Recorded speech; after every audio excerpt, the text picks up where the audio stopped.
Alright, so let's venture a little bit more on the detailing technique here.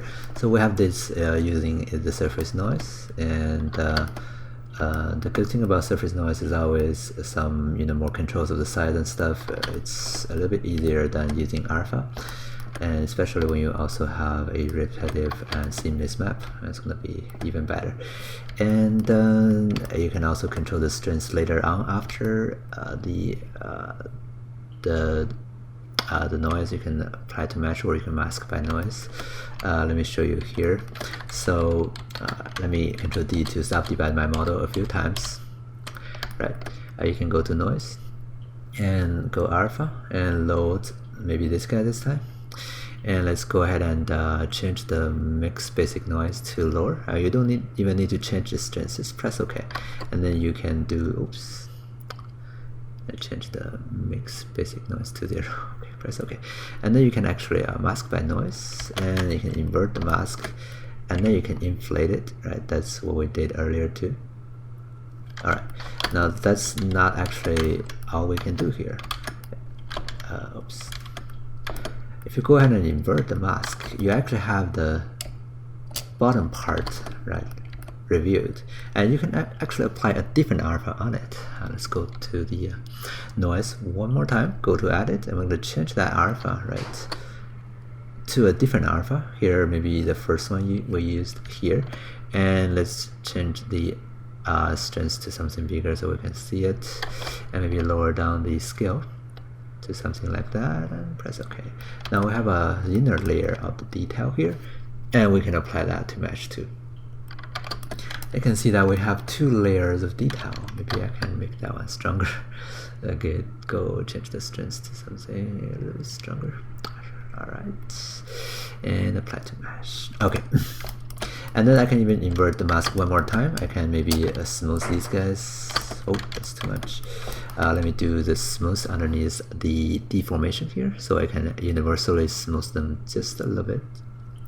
Alright, I can even go inflate them,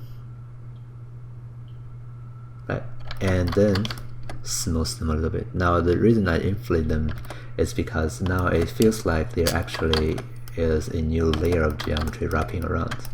So now I have this geometry which appears to be more detailed. Okay, so that's one of the techniques you can apply using 2 layers of detailing to achieve some multi-layer detail. Okay, like this. Of course, when you did that, maybe your striping on the outside should be, your strips on the outside should be changed a little bit. What's that? Oh, that's okay. It's too small. Let me actually bring it out. Alright, cool. Alright, so this is just another technique that we can use on the model. Okay. And another thing I want to show you guys here is that how do you actually convert a image into a proper alpha. Now you're probably gonna argue that you can just use that image, right, as the alpha, but sometimes it's not gonna be perfect, especially the image have a lot of noise. Let me show you what I mean. Here in Photoshop, I have this image open, and you can already see that it is kind of like having some noise. If I go ahead and use that right away, maybe on my model here, go to surface, noise, and use that. Right, turn off the mix space noise and make that stronger. You can see that it's bumping out, but it has a lot of noise on it. Right. Now it's not gonna be good looking at all. Right. So I want to have a way to control like how noisy it is. And of course I need to do something with the original image, otherwise I cannot do that here in Zbrush for sure. Right? So let me actually show you how you can convert that image into a proper alpha. So let's go back to Photoshop. The first thing you want to do is you want to, oops, I have something there already. Let me go to the channels here and delete that actually. So I'm gonna go grab the red channel and duplicate it just like what I have earlier, and I can the reason I choose red channel is because that one has the most contrast. Okay, duplicate that, and then Control M, which doesn't appear. Let me do that again. Adjustments, curve, right there. I'm gonna drag that down and down until I'm eliminating the darker area that are supposed to be all black. And let me use this brush here called the burn tool and change the range from mid-tone to shadow, so that I can actually make the darker area even darker by just draw that on the edge.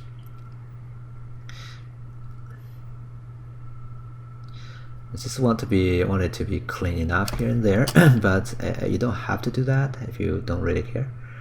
Okay.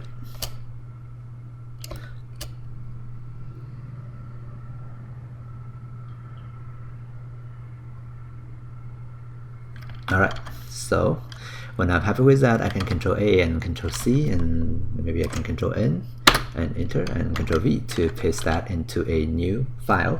And I can do some tweaking here. First of all is the noise. I'm gonna go ahead and do that by using filter, noise, and reduce noise. Now reduce noise will do a very good job on reducing those noise. If you look at those preview here, right? And you can turn off that and do a comparison. You can see the power of this tool, right?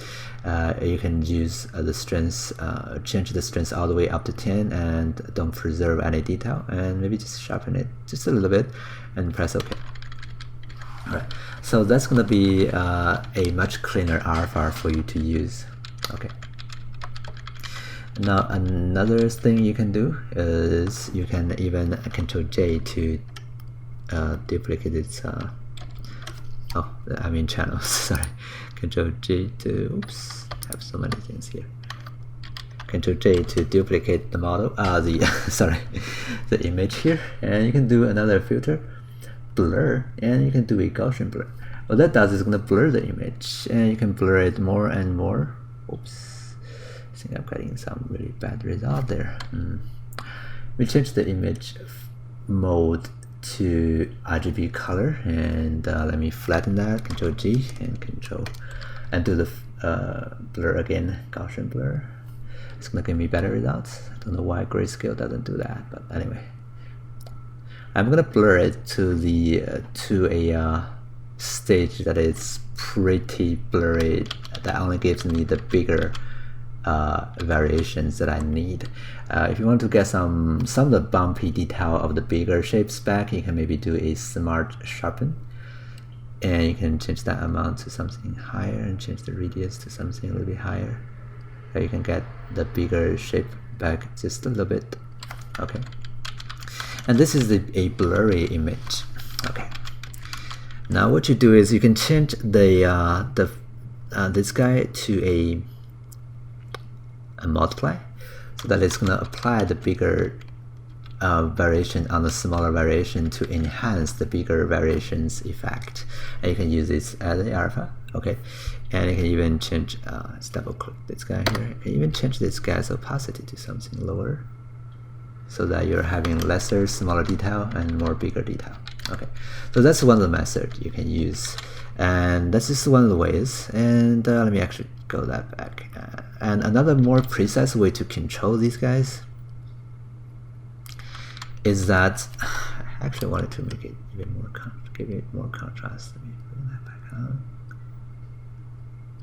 Okay, so another way that you can get more precise control of what you're having here is that you can actually convert this into a model, and then you grab that model as a new alpha. Let me show you how that is done. It's gonna be a little weird for you, but it's gonna work better. So what you do here is you wanted to save both images. Let me save this guy, JPEG. I'm gonna call this guy Dragon Base and save it. Okay, and I'm gonna save the detailed one as JPEG and Dragon Detail, or this guy Dragon Fun, and save it. So I have two images saved. Let me go back to Zbrush. I'm gonna go actually create a polyplane here, make polymesh 3D, go geometry, divide it without smooth topology, divide it a few times so we get millions of polygons. And then we're gonna go ahead and do the surface again on this guy, surface. And noise, I'm gonna turn alpha on and use my dragon base, which is this guy here. And don't mix any basic noise, change the strings up. Okay, let's take a look at that. Alright. Oops, I think that's the wrong direction. Go back. Yeah, that's the correct direction here. Okay, and let's press OK. Right, that's gonna apply that on the model. Notice that you have some, smaller noises here. I guess, yeah, that's not because of that. We can actually just apply it to mesh and go noise again, and apply to mesh until I'm happy with the head. Let me go down a few resolutions, right? And then what I'm gonna do is go delete higher so that I'm eliminating those details, and Control D. Oops. Go back to the geometry. And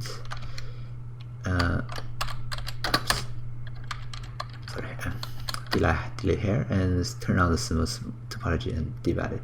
It's gonna give me better result. And before you do that, you can even tweak some of the shapes. Like I want those guys to be higher here and there. You can use standard brush to bring some of the height detail back if you wanted to. You can spin here as long as you can. You can even use the original image as the reference. The key idea here is that we get the basic bumpiness back, the bigger shapes back here in this stage. I only care about the middle one though. I don't really care what's happening on these two. Let's get some of the detail back.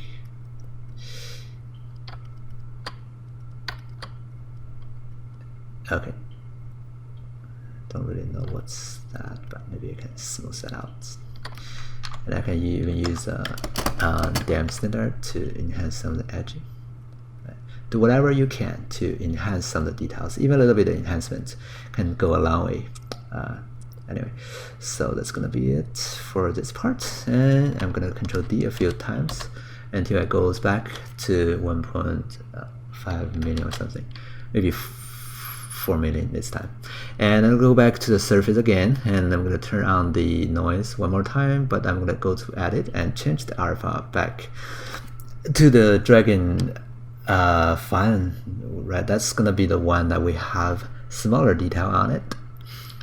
And I don't really need to change the strings or something. Just make sure that it's the right direction, which they are. Okay. So I'm gonna press OK. So that's gonna be the second layer of detail on it. And this time I want to also control how much it is. So I'm gonna go ahead and create a layer here and go back to the surface and apply to mesh. And this is gonna apply that detail on the on the layer. So I can go ahead and change the layer's intensity to tell Zbrush, okay, I want them to be maybe just this strong. You can see now with these two steps or two different alphas, we can get pretty decent results. The bumpiness is much more closer to the original image, and it doesn't mean it can go all the way, right? The reason being is because the original image doesn't actually have a head information, so we're kind of faking it, and we can never get perfect result, but sometimes it's good enough. So this is definitely much better than using that image right away. Right? You can see that the bigger bumpiness and the smaller bumpiness are defined very nicely. Okay, so when I'm happy with this, I can make it zoom in to fill it into the graph by pressing F button, go to alpha, and I'm going to go for this grab document. It's going to grab that as a alpha. Okay, and then I'm going to go ahead and change that alpha, and I'm going to actually you know what, the tutorial is getting too long, so I'm going to stop it here, and in the next tutorial I'm going to show you how to use this properly. Okay, see you next time.